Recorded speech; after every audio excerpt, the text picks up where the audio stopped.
Frank Verrastro, energy expert from the Center for Strategic and International Studies, believes that Iran should export its natural gas and use civilian nuclear power to meet its future domestic energy demands. Noting that Iran's daily production has declined from 7 million barrels a day in 1979 to just 4 million barrels today, Verrastro suggested it would make sense for Iran to export more of its natural gas, and maybe civilian nuclear to displace the use of gas at home is not a bad idea.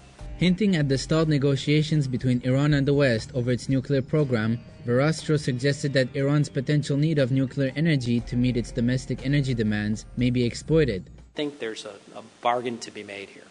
Verrastro made these comments on October 14th at a panel entitled "The Future of World Energy Markets, the United States and the Middle East," hosted by the Middle East Policy Forum at George Washington University.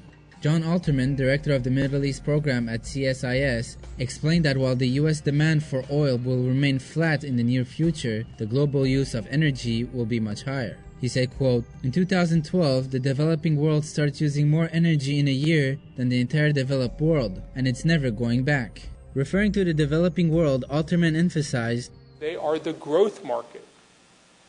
These are the guys who hold the future in their hands.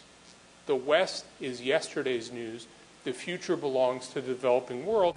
According to the International Monetary Fund's October report, if oil prices remain below $90 a barrel, Iran may face a fiscal imbalance by the end of 2008. Another IMF report in August suggested that if oil prices fall and remain below $75, Iran may have a budget deficit by 2010.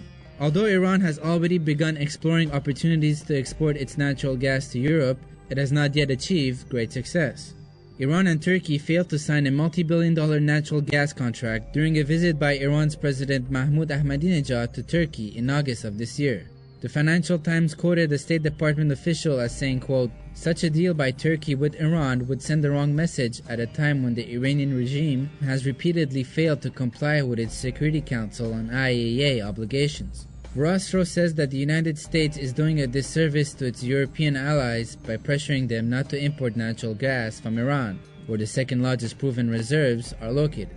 I think these relationships are going to start forming with or without us because of economic need.